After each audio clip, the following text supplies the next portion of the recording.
Welcome to Your Personal Power Pod, a podcast about aligning yourself with the life you want.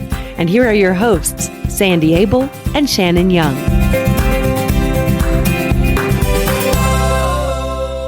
Shannon,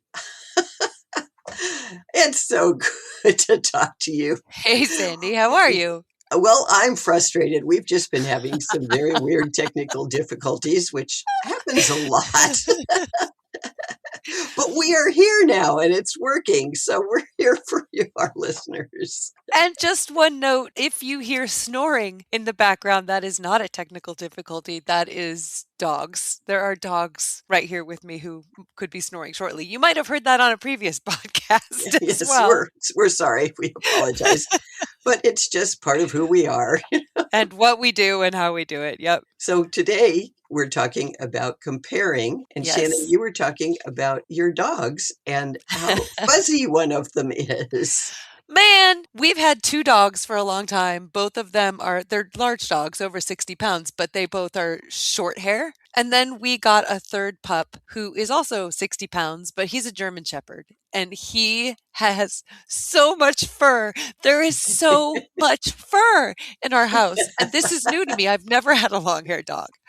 So we are learning how to live with that. And usually what that means is you wear your pajamas or your leisure clothes until 2 minutes before you have to leave the house. And then the second you get home, you put them back on because those clothes are going to be covered in fur and you can't leave the house in that. Anyway, my point is that I have a couple of friends who also have two dogs who are furry and their house is so clean and their clothes are so clean. Oh my goodness. And I am so frustrated. But anyway, we're talking about comparing. And so I have been comparing. Yeah, we're failing on this front. Although I did see a photo that they posted on Facebook the other day of them vacuuming their dogs. So at least now I know their secret. Oh my goodness. Well, see, so comparison was positive because it made you aware to look for this particular This video canine you vacuum. saw, canine vacuum. So it was a positive thing that you were comparing yourself. It was a positive. But for a while it was, I mean, this is such a small thing too, but it was so frustrating because I just feel like people do this. People have multiple animals and they manage to function and not look like Sasquatch in life, you know? So, and I really was feeling like, what am I doing wrong? And it was helpful to know that there's a product out there that I can use to just suck the fur off of him. But also it relieved me of this like feeling of inadequacy. Yeah, and that's what you were feeling with comparing with your friends. Like, hey, they've got a clean house. Why don't I? Yep. And fortunately, it also inspired you to learn and to grow. And that's something about comparing. It can be really positive or really negative. So let's talk about the positives first. At its best, comparison can be motivating, like what happened with you. You said, oh, there's this problem. I'm comparing myself to these other people. They don't have this problem. What's the deal? Seeing someone else succeed can really clarify what's possible and inspire you to aim higher. Yes. And then it can help you identify skills you'd like to develop, like which vacuum you want to get and paths you haven't considered or standards you want to reach or whatever. Have you had an experience in your life where you compared yourself to someone? Years ago, I was terrified of public speaking. Mm. And because of my work, I did it often. And it was just really scary. So I would compare myself, look at people who do it really well and learn what they did. And if I knew them, I would talk to them about what kind of mindset they had. And it really was helpful for me to compare because it helped me grow and learn. Yeah, you just recognize that there's a distance between what you have or do and where you want to be, and seeing somebody else be that and do that helped you clarify where you wanted to go. Exactly. Yeah. It was a great learning experience. And it also fostered a nice connection between me and the people that I was appreciating because they liked being able to give me some mentoring, which was great. In its best form, comparison is a reminder that you can grow, that growth is a process and you can move from where you are to somewhere else. Exactly. The important thing is to realize that there are also a lot of negatives Yeah. when you compare. When it becomes constant or distorted, it's not about, hey, I want to learn that skill. It's, oh, I'll never be that good. That gorgeous woman has amazing hair and weighs 100 pounds and I weigh 130 and have ugly hair and I'll never be pretty. And oh my goodness, that's the whole negative self-talk thing. And it's inspired for some people by comparing. There are entire industries built on this. The Yeah, beauty yeah. industry, I remember buying women's magazines when I was in my 20s with beautiful people on the cover, and then the inside tells you all about how to be confident, but then all about why you're not as pretty as you think you are. Right, exactly. And I kept buying these every month, and then I heard somebody say something about all these magazines that were designed to make you feel bad about yourself and go buy stuff. And it Yes. became so clear. Yeah, it's manipulative. And you were comparing your reality to what somebody else's highlight. They're being photographed for magazines. They're being made up to look perfect. Being edited. Yeah, you don't see what they look like when they get out of bed in the morning or after a long, hard day at work. It's not a real picture. And I get concerned these days about a lot of young people who spend a lot of time on social media comparing themselves to all kinds of influencers or all kinds of people who tell them how they're supposed to think and feel and look. You don't know who those people are behind the scenes. They're just like in a play. But if you Yeah. compare yourself negatively, it can really paralyze you, make you feel like you're not good enough and like you're never going to get there. You have to unplug from all of it. I mean, all of the media messages, whether it's TV, movies, internet, none of that is real life, even though it has kind of taken over every waking moment. Yeah, right. None of it is real life. And if you think that's where you're supposed to be and what you're supposed to have and do, and that makes you happy and you want to strive for it, go for it. But if it's just making you miserable, let it go. Yeah, if it's not inspiring you and helping you to move ahead the way you want to, it's not reality anyway. Right. And if you start measuring your worth using external standards, it could erode your self esteem and blur your sense of identity and cause all kinds of problems. You can disappear. Yeah, you lose yourself in whatever it is you're comparing yourself to. It's a really good way to burn out. Yeah, it can lead to anxiety and chronic stress and all kinds of things. I saw a cool quote, don't know who said it, but it's great. It says, comparison is the thief of joy. I love it. And that is so true. What do we do it for then? First of all, I don't think we realize we're doing it until we catch ourselves. Our brains are wired to assess where we stand socially. And long ago, this helped with survival and belonging and all that kind of stuff. The problem today is that some people do it all the time. Like we said, with social media or competitive cultures, work cultures, constant exposure to other successes, and you only see the success part, you don't see the struggle. They amplify the comparison far beyond what's helpful. I've heard several musical artists who are super famous, making tons of money, who had their start attributed to quote unquote overnight success. Uh-huh. And they say, yeah, if overnight is 20 years, Exactly. like Right. you just saw me come onto the scene this day, but I've Right. been working at this for 20 years. Exactly. And if you're a musician who's just starting out and you think, well, this other person did it, so I ought to be able to do it in 3 weeks, maybe you don't have the full picture. What you're comparing to isn't reality. And then we could talk about all kinds of other things like determination and grit and stick to itiveness and all that stuff that will help you get through those 20 years before you hit your overnight success. Exactly. Once you have compared, if you learn from it and you say, okay, this person took 20 years, what did they do in those 20 years? How did they make it happen? Then you're letting go of the comparison, using it as a learning experience and moving ahead. So, how?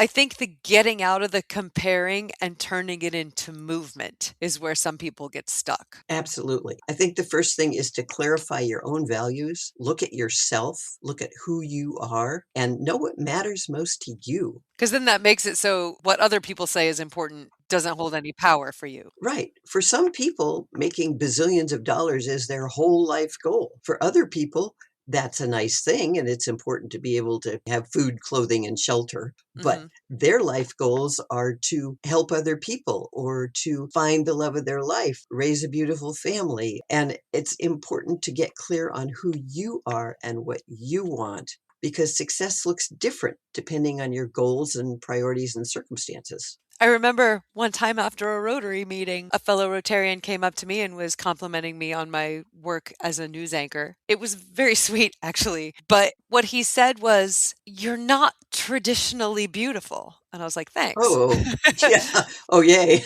But what he was saying was, "You don't look like we're told you're supposed to look like, but Yes. I still enjoy watching you and you're still Yes. attractive." And Yes. I was like, "Well, yeah, that's because I'm human and I'm not a cookie cutter model Right. and I do a good job." And so that in and of itself is attractive. You could see he was struggling with that I didn't have long blonde hair and I wasn't super thin. And I felt bad for him. Because you're you, and that's so cool that you would feel bad for him. I think he was trying to appreciate you and give you compliments. I agree. He just didn't know how to do it. He really was lost. Yeah. And I'm sure you helped him through it. I just said, "Thanks." But he was comparing. But you don't compare yourself to all those anchors or models. You're a unique person and you know who you are. And that's what's important. If you start comparing yourself, make sure you don't lose who you are. Instead, ask yourself, what can I learn from this? Focus on information and inspiration instead of judging yourself. Get curious. Yes. And then compare your progress. Useful comparisons are between who you are now and who you were before. Oh, I like that because you have control over that. Well, and you can look back and see, oh my goodness, look where I was. And now I'm here and this is amazing. Now, where do I want to go? Because you came from where you were, you know you can keep moving. And that kind of comparison is good. But you got to be in touch with yourself and reconnect with your self-esteem. Love yourself for who you are. Which doesn't mean stay where you are. No, So if you're comparing yourself to someone and feeling like you come up short, you can decide to start moving in that direction or moving in a different direction or not moving at all. But you don't want to just give up and stay where you are out of feeling defeated. absolutely. And you can also compare yourself to who you want to be. I think that's an important one. Not comparing, but just aspiring to. Exactly. This is where I am. This is where I was. And where do I want to go? And how am I going to get there? And then use that comparison as an inspiration, like you said. And then protect whatever it is you're building. Absolutely. Boundaries. If there are certain people, platforms, situations that consistently make you feel worse, maybe you remove them or set stronger boundaries. Taking care of yourself and your peace and your progress and your dreams, that stuff is important. Oh, that's hugely important. And that's what it's all about. And that is the only purpose for comparison is to say, okay, this is where I am. Where do I want to go? Look around your network, your life, see who's made it there and figure out how they did that and use it as a role model, but not to put yourself down. And also remind yourself to have self-compassion. All of this is just part of being human and everybody moves at a different pace. So be gentle with yourself. Yeah, you got to breathe. And love yourself for who you are and where you are, instead of comparing yourself in a negative way to other people who you really don't know what's going on in their life anyway. Right. And the more time you spend comparing, the more time you're denying yourself to move in a direction you want to go. Exactly, because you're not focusing on the positives about you and what will get you there. You're focusing on what you're not. And the goal is to focus on what you are, who you are, and how to move.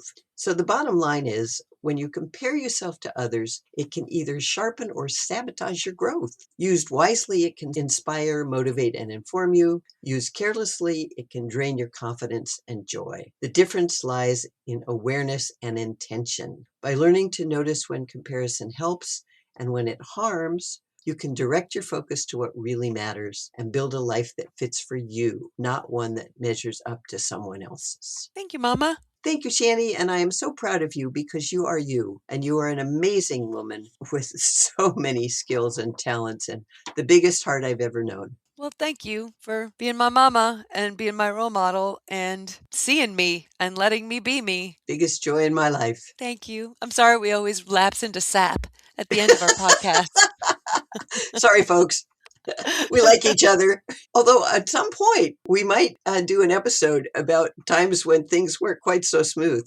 It's not always been rosy. Hey, well, we're family. We're family and family is messy. Yes, but family is good. So we'll do one of those one of these days. That would be fun.